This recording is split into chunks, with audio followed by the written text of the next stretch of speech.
ተወደደ በሚል ርዕስ ነው የዛሬው መልእክታቸው የደረሰን መቶ አለቃው ቤታሪኩ በሀገራችን ስለተከሰተው አጠቃላይ ቀውስና የኑሮ ውድነት በህዝቡ ዘንድ መነጋገሪያ ከሆነ ከረምራም ብሏል። የጨነቀው እርጉዝ ያገባል ይባላል። ኢትዮጵያን በተለያዩ ዘመናት የመታት ድርቅና ጦርነት ለዛሬው ትውልድ ያልበላውን ዕዳ ከፋይ አድርጎታል።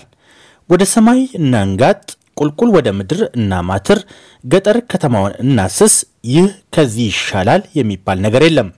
ሁሉም በኑሮ ውድነት ነፍሯል።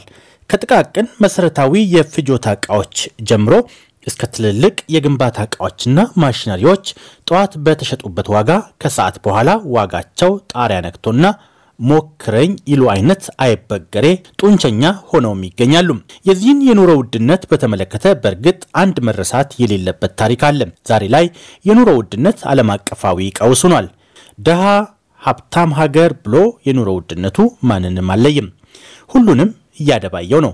ልዩነቱ ሀብታም ሀገራት ከተጠባባቂ ሀገራዊ የሀብት ክምችታቸው እያወጡ ለዜጎቻቸው ሲደጉሙ፣ እንደኛ ያሉ ደሃ ሀገራት ግን ፉት ቢሉ ጭልጥ ከየት ያምጡት በማለት ሐሳባቸውን ይቀጥላሉ። መቶ አለቃ ውቤ ታሪኩ ከሌሎች የዓለም ሀገራት የኛ ችግር ለየት የሚለው በመንታ ችግር መመታታችን ነው። እያደረሰ ያለውን የኑሮ ውድነት ልንቋቋመው የምንችለው በጸሎት ብቻ ሳይሆን ጠንክረን በመስራትም ጭምር ነው።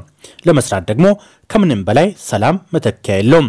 ገበሬው አርሶ ሊያመርት፣ ነጋዴው ነግዶ ሊያተርፍ፣ የመንግስት ሰራተኛው ተረጋግቶ ሊሰራ፣ ወፎች ሊዘምሩ፣ ህፃናትም በነጻነት ሊቧርቁ ሰላም በዋጋ ሊተመን አይችልም። ግን ከነካቴው ሰላም የለም። ይህ አሁን በአገራችን የደረሰው ኢኮኖሚያዊና ፖለቲካዊ ቀውስ ከምንም የመጣ ሳይሆን ከአስተዳደር ብክተት የመጣ ነው። ይህን ጎልቶ የወጣውን ብክተት መንግስትና መላው ህብረተሰብ በጋራ ተረባርበን ካልከለከል ነው በስተቀር መጪው የመኖር እጣ ፈንታችን ምን ሊመስል እንደሚችል እየተንደረደርንበት ያለው ቁልቁለት አቅጣጫ ጠቋሚ ኮምፓስ ነው ቢባል ስህተት ሊሆንም አይችልም። መቶ አለቃ ውቤ ታሪኩ ነኝ ከሐረር ብለውናል።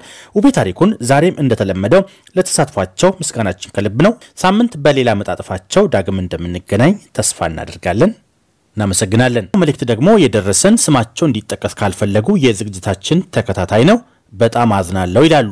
ባጭሩ የፓርላማ ተዝብታቸው ጠቅላይ ሚኒስትር አብይ አህመድ በየጊዜው ከህዝብ ተወካዮች ምክር ቤት ለሚነሱላቸው ጥያቄዎች ማብራሪያና መልስ ይሰጣሉ ተብሎ ፓርላማው ይሰበሰባል።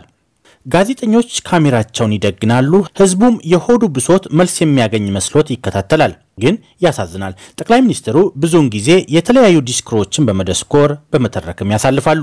ከዚህም ሲያልፍ ጠንካራና ተገቢ ጥያቄ የሚጠይቁ የፓርላማ አባላትን ሲወርፉ፣ ሲያሸማቅቁና ሲዘልፉ ይሰማሉ። ፓርላማውም ይስቃል። አዝናለሁ። ምንም በማያስቀው ነገር እኮ ነው። ብቻ በመሪያችን አዝናለሁ። ማንም ኃይል በህዝብ ድምጽ የመጣን መንግስት በዘፈን ጋጋታ ማፍረስ አይችልም እንዳሉ ሁሉ በዲስኩርና በወሬ ጋጋታ የሚበለጽግስ በማለት ጥያቄ በማቅረብ ሐሳባቸውን ቋይተዋል። ስማቸውን ያልጠቀሱ አድማጫችን ለተሳትፏቸው እናመሰግናለን። የደሴ አባትና ልጅ ደንበኞቻችንን መልእክት ነው የምናስቀጥለው። አድማጮቻችን የአባትን መልእክት በማስቀደም እንዲህ አሰናርተናል። የአባትን መልእክት በማስቀደም አሰናርተናል። እንዲህ ይላል። አባትየው ጥቁር አሚን ናቸው ከደሴ። የዶቼ ቬለ ፕሮግራም አዘጋጆች በሙሉ ሰላምና ጤናን እየተመኘውላችሁ ለዛሬ ይዤ የቀረብኩት በደቡብ ወሎ ዞን ደሴ ከተማን ጨምሮ በውሃና በመብራት መቆራረጥ መከራችንን እያየን እንገኛለን። በተለይ በደሴ ዙሪያ ወረዳ፣ ተሁለደሬ ወረዳ፣ ሐይቅ፣ ወረባቦ በሙሉ አምባሰል ወረዳ በሙሉ እስከ ሰሜን ወሎ በስፋት በዋና ዋና ከተሞች የውሃና የመብራት እጦት የማህበረሰቡን እንግልት ያየ አጀብ ያሰኛል። በተለይ የምግብ እህል ለማስፈጨት እስከ 60 ኪሎ ሜትር ድረስ 2 እና 3 ቀን አድረው የሚያስፈጩ እንዳሉም እያየን ነው። ይህ በእንዲህ እንዳለ የመብራት መጥፋቱን ችግር ለመጠየቅ ወደሚመለከታቸው አካላት ሂደን ስንጠይቅ የሚሰጡን መልስ ከነርሱ የሚጠበቅ መልስ ነው። መልሳቸው አብይ ይስራላችሁ የሚል ነው። ይህን ነው እንግዲህ ዶክተር አብይ በራሱ የብልጽግና አባል ብሎ ባስቀመጣቸው ሰዎች ጭምር መከዳቱን የሚያሳየው። ሌላው በማህበረሰቡ የተከሰተው ትልቁ ችግር የመጓጓዣ ዋጋ መናር ሲሆን በአሁኑ ሰዓት በዓለም አቀፍ ደረጃ የተከሰተው የነዳጅ እጥረት ቢኖርም በሀገራችን የተከሰተው በሰው ሰራሽ ችግር እንጂ የነዳጅ እጥረት አይደለም። ነዳጅ አከፋፋዮች በደላላ ስለሚመሩ የነዳጅ ቦቴ ባለንብረቶች ሌላውን ገድለው እነርሱ ብቻ ለመበልጸግ የሚሯሯጡ በመሆናቸው እነዚህን ስግብግብ ደላሎችና ማደያዎችን ተው የሚላቸው በመጥፋቱ ችግሮች ሰፍተው እንዲታዩ አድርጎታል ይላሉ ጥቁር አሚን። ዛሬ ላይ ሁሉ ነገር የሚመራው በህገወጥ ደላላ በመሆኑ ባለንበት የደሴ ከተማ ወደ 5 አቅጣጫ የሚሰማሩትን ተሽከርካሪዎች የሚዘውሩት ህገወጥ ደላሎችና ወያላዎች በመሆናቸው ተጓዦች ያላግባብ እየተበዘበዙ ይገኛሉ። ለምሳሌ የ20 ብር መንገድ እስከ 100 ብር የሚጠየቅበት ይህን የሚያደርጉት ደግሞ ስምሪቱን በሙሉ የተቆጣጠሩት ህገወጥ ወያሎችና ደላሎች ታሪፍ አውጪዎቹም እነርሱ በመሆናቸው ማህበረሰቡ የመንግስት ያለ አለቀን እያለ እየጮኸ ነውና የሚሰማ አካል ካለ ፈጥኖ እልባት ያበጅ ለማለት ፈልጌ ነው። ምናልባት ሰሚ ካለ ቸርን ሰንብት። የእናንተው ጥቁር አሚን ከደሴ ብለዋል። ጥቁር አሚንን ለመልእክታቸው ያመሰገን የሚመለከተው አካልም ለጉዳዩ እልባት ያበጅ ዘንድ እኛም እነሆ አየር ላይ አውለናል። በማስቀጠል ደግሞ የጥቁር አሚን ልጅ ተማሪ አብዱልሐኪም ጥቁር አሚን ከዚያው ከደሴ ወደ ላከልን መልእክት ነው የምንሸጋገረው። ሰላም ጤና ይስጥልን ውድ አዘጋጆች፣ በያላችሁበት ሰላማችሁ ይብዛ ይላል ተማሪ አብዱልሐኪም ጥቁር አሚን። በመቀጠል በባለፈው ሳምንት ዝግጅት ስለ ጀርመን አዋሳኝ አውሮፓ ሀገራት ለጠየቅኩት ጥያቄ በሚገባ መልስ ስለሰጣችሁኝ ከልብ አመሰግናለሁ ብሎናል። ለአድማጮች ማህደር ተሳታፊዎች ትንሽ ልበል ይላል አብዱልሐኪም። ሁሉም የአድማጮች ማህደር ቋሚም ሆነ ነባር ተሳታፊዎች የምትልኳቸው ጽሁፎች እጅግ አስፈላጊና እንከን የማይወጣለት መልእክቶች በመሆናቸው በርቱ፣ በዚሁ ቀጥሉ ለማለት ወዳለሁ።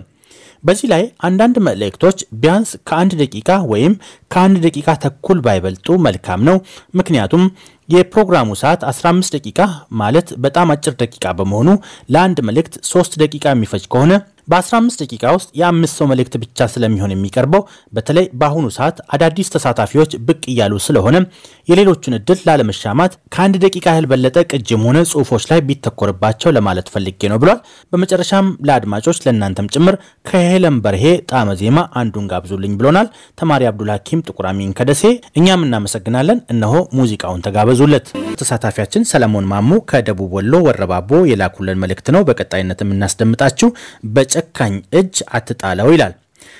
ሰላም እንደምን አላችሁ ውድ የዘወትር የህዝብ ሚዲያ ተምሳሌት የሆናችሁ ዶቼ ቬለ የጀርመን ራዲዮ የፕሮግራም አዘጋጆችና አቅራቢዎች እንዲሁም የፕሮግራሙ ተከታታዮች፣ ዛሬ ላይ ለማስተላለፍ የመረጥኩት መልእክት ሰውና ሌላ ሁነትን ማሳወቅ ለሚያውቁትም ማስገንዘብ ወይም ማስታወስ ይሆናል። ይኸውም ሰው ከፍጡራን ሁሉ ልቆ በልጦ የተፈጠረ ህይወትን በአስተሳሰብ በእቅድ የሚመራ ፍጡር ነው። ሁነቶች ግን ለሰው ተብሎ የተፈጠሩ እንዲሁም ሰው በራሱ የፈጠራቸው የሰዎች መገልገያዎች ናቸው። ለምሳሌ ቋንቋ፣ ሃይማኖት፣ ብሔር፣ ቀለም፣ ባህል ወዘተ የሰዎች መገልገያ ተፈጥሯዊና ሰው ሰራሽ ሁነቶች ናቸው።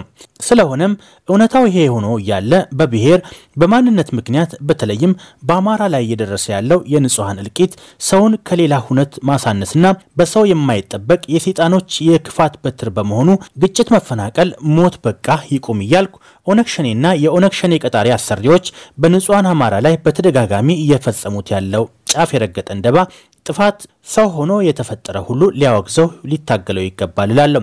ለሰው ህይወት ቅድሚያ ንስጥ። መንግስትም የመጀመሪያ የዜጎችን ደህንነት የመጠበቅ ተግባርና ኃላፊነቱን ይወጣ። ህብረተሰቡም ከመንግስት ጎን በመሆን በጋራ ሞት፣ መፈናቀል ከመላ ሀገራችን እንዲጠፋና መጥፎ ድርጊትም እንዳይፈጸም በምንችለው አቅም ሁሉ በመጠቀም ሰላምና ጸጥታን በጋራ ተግባር በማስፈን የበኩላችንን ድርሻ እንወጣ በማለት ሐሳቤን በዚሁ ቋጫለው። ዋና ሳጅን ሰለሞን ማሞ ከወረባቦ ወረዳ የዘወትር ደንበኛችሁ ነን ብለውናል። ዋና ሳጅን ሰለሞን ማሞን ከወረባቦ ለተሳትፏቸው እናመሰግናለን። ዶቼ ቬለዎች እንዴት ናችሁ? በሰሜን ኢትዮጵያ በሀብሮ ወረዳ መርሳ፣ ወልዲያ፣ ሐራና አካባቢዋ ህብረተሰቡ ከመጓጓዣ አገልግሎት እየተገለለ ይገኛል። ህዝቡ በጣም እየተጎዳ ነው።